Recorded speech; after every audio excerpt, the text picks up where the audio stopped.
Welcome to another whiteboard session. Today, we're going to talk about personalization at scale. We've all gotten that email that really misses the mark. They send it to the wrong person, they have no idea what your company does, or they don't look like they care what they're sending to who.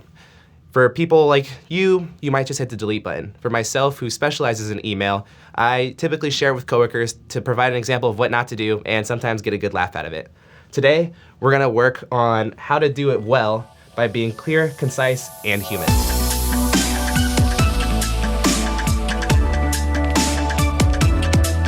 Right here we have an example of a funnel that really guides the way you should message and write your emails to prospects. It starts at the very top with your prospect. The next three are personas, firmographics, and intent. We're gonna start with persona because it's the easiest and it's the bottom level of what you need to have. So the first level of bucketing in a persona should be at the title level. When you're prospecting to people, whether you're targeting always the same title or you have different titles who use your product or service, you're gonna have different messaging for each group that applies to what they care about. You're not gonna talk to the director of finance about how you can help them generate more leads, just like you wouldn't tell the VP of security that you have a product that's gonna make them better at selling their product. The next is management level. Someone who's at the director level or the VP level is gonna have completely different needs and care about completely different things than someone who's at the manager or individual contributor. Think of someone who's in IT security. If you're selling a cybersecurity product, the manager of cybersecurity is gonna care about implementation. Is it something that's easy to use? Is it something that makes sense? The VP of information security or the CIO would care, is this product gonna keep our data secure? So you have to be cognizant of the fact that different management levels are gonna have different needs and cares. The next level is function. If you look at a company like Wells Fargo, they have hundreds of VPs of IT. And they might all be in the IT function, but it doesn't necessarily mean they care about the same things. So being able to break it down even further to their functional responsibilities is gonna make your message that much more powerful. The second step to personalizing your emails at scale is looking at firmographics. The four main areas of firmographics you're gonna look at are size, location, industry, and product fit. Now, size is a pretty straightforward one. It can be based on the number of employees they have, the number of employees they have in a specific department, or maybe even revenue. When you think about it, a small business and an enterprise aren't gonna operate the same way. So the way they use their product or service might not be perfectly aligned. And you wanna make sure that you're clear about the fact that you are going to tailor your product and service to fit their needs. The second piece is location. Using our own product as an example, we sell data. In regions like the European Union or California, there are special compliancy directives that really change the way we have to message our product to that group, and the way that they're gonna use our product is completely different. So you have to make sure that you're giving them the opportunity to see that you know that this exists and you're still selling to them because it's still gonna be valuable. The next piece is industry.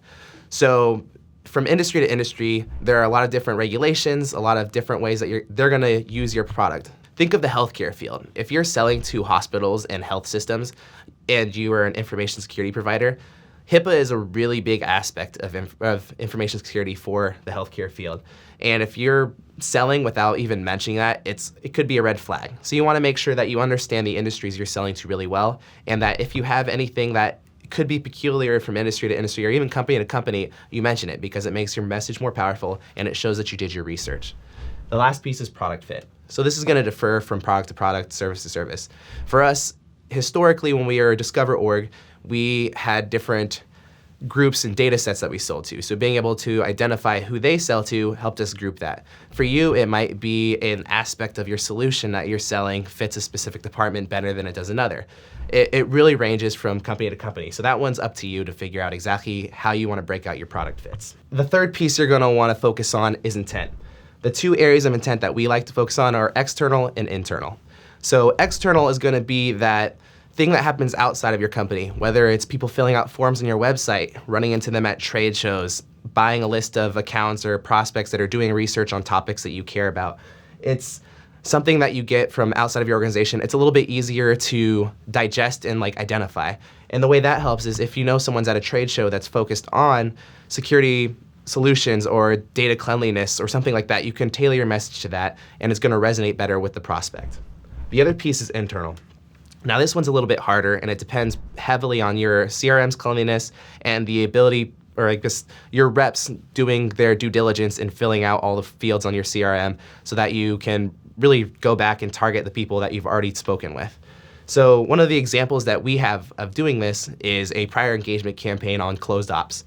So if we have ops that we lost a year ago, a lot of things change in a year. And that's something that you should revisit in your own sales process so that you can really re-engage, see where you went wrong last time, what they were looking for, and update them on anything that you might have done internally or on your own product or on your own service to really help fit their needs a little bit better.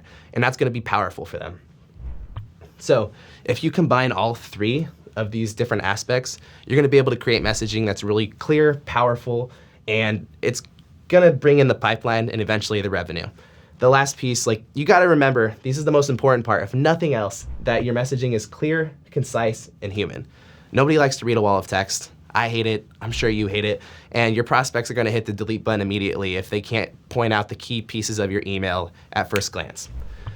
So doing a short recap of what we learned today, in order to turn your prospects into pipeline and revenue, you really need to segment on 3 levels. The first is personas, using title, management level, and function to get your message right to the person. For firmographic level, you wanna look at size, location, industry, and product to make sure that it matches what their company does.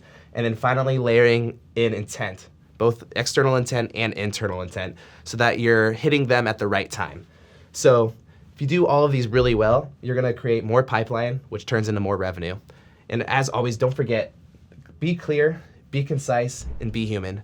Nobody wants to have to look really hard to figure out what you're selling. They're not gonna read a wall of text, and none of us wanna read something written by a robot. If there's anything that you're doing to do personalization at scale well, be sure to leave a note in the comments and let us know. And don't forget to like and subscribe so that you can get updates on any future whiteboard sessions and all of our other great content.